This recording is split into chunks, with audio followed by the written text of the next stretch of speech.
What's going on, everybody? Rest in Peaches here with a brand new video, and today we're going to be talking about some modern cards. Why are they good? Why do people think they're good? And why do people use all these ones specifically all the time? Aren't there better versions or anything like that?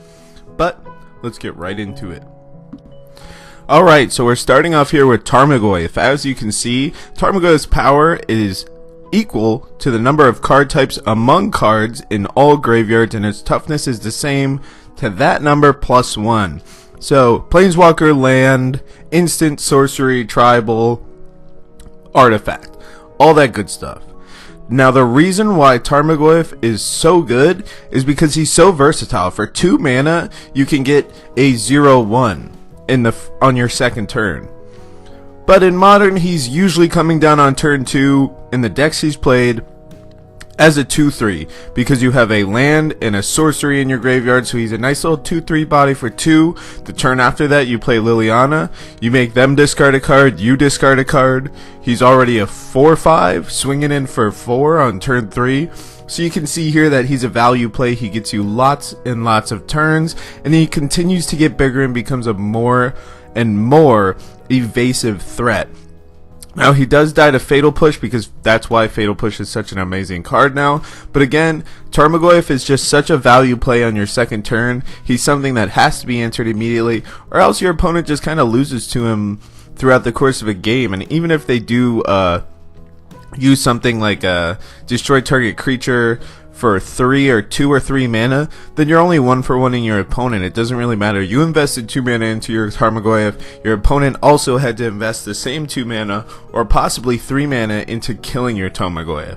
But let's get on to the next card.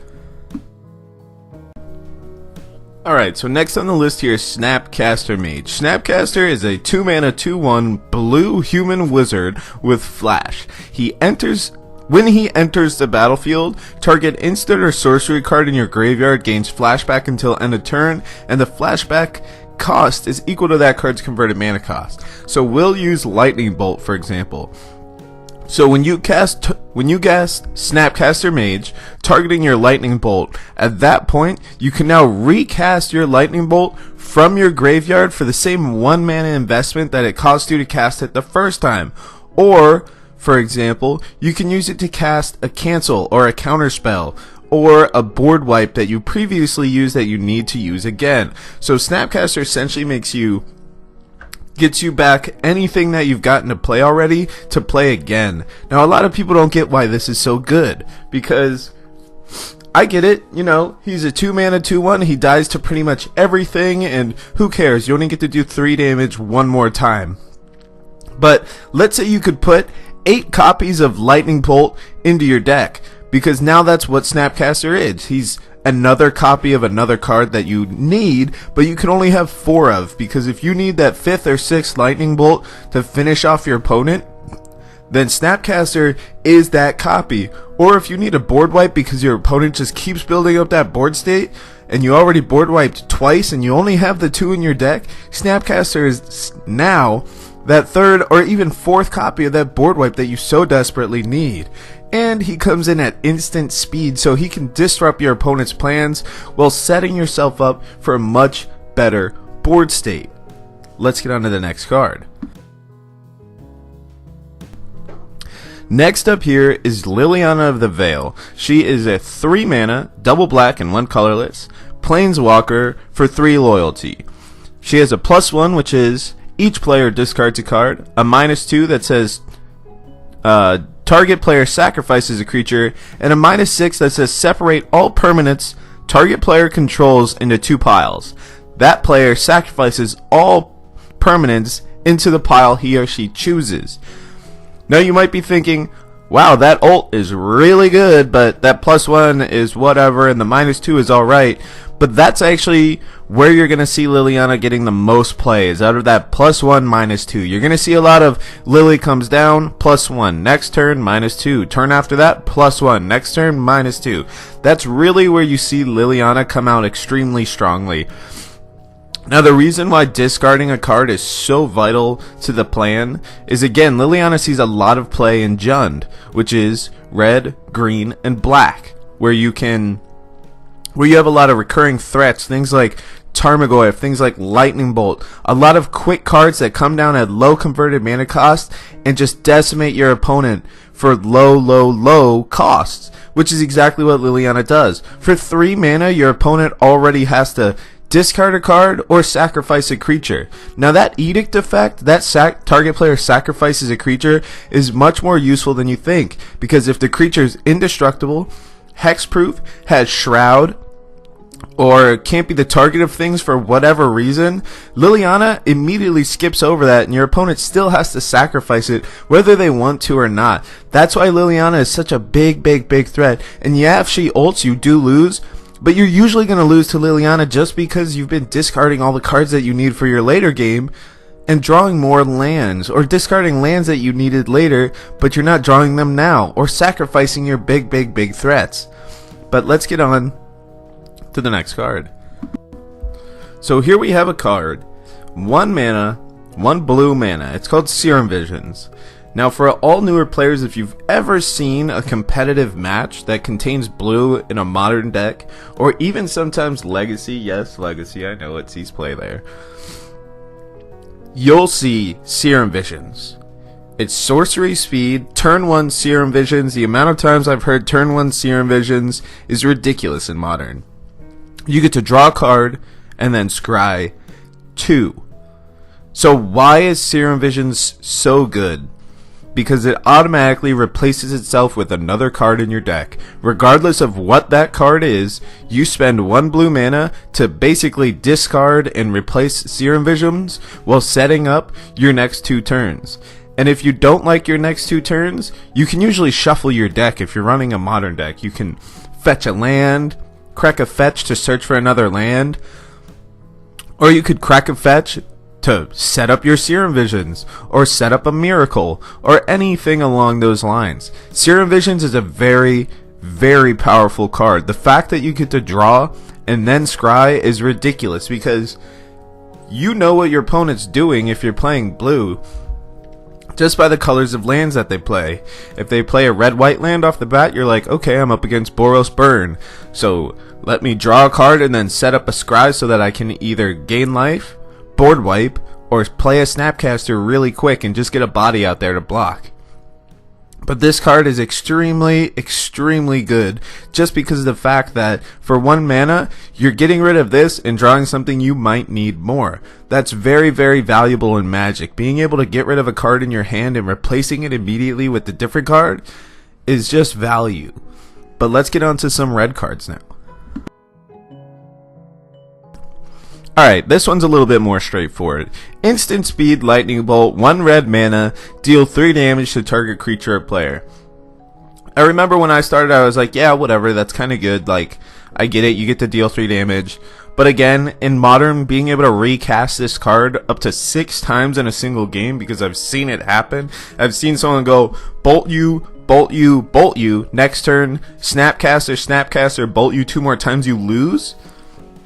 This card is absolutely ridiculous. Wizards will never reprint a 1 mana 3 damage spell again, at instant speed at least, that we're gonna see. But you can appreciate it just for the fact that for 1 mana at instant speed you can kill something or kill your opponent. That's why a card like this is so good, because in Modern it just has a spot where you can keep bringing it back. But let's get on to a couple more tricky cards.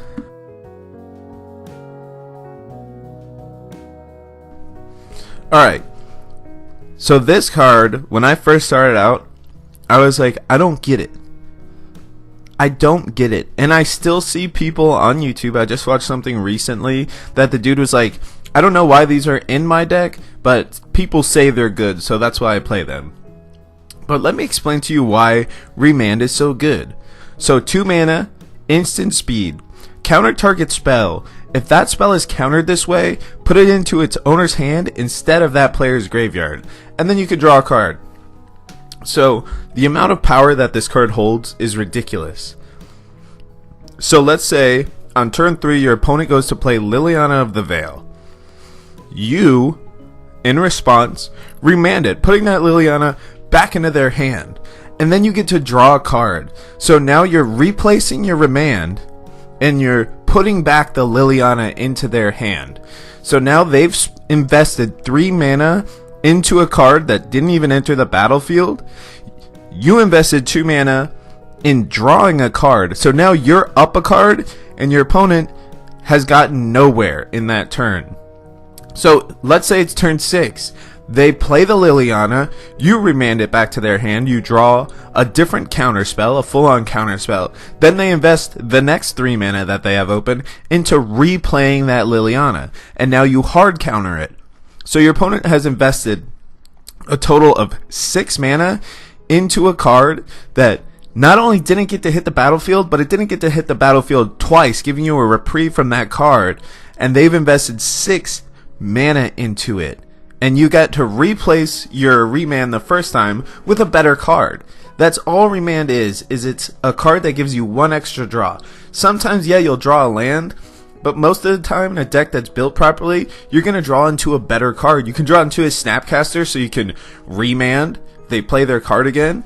Then you play your Snapcaster, you just drew off your remand, getting back your remand to remand their spell again. The amount of value that you get out of a play like that is ridiculous.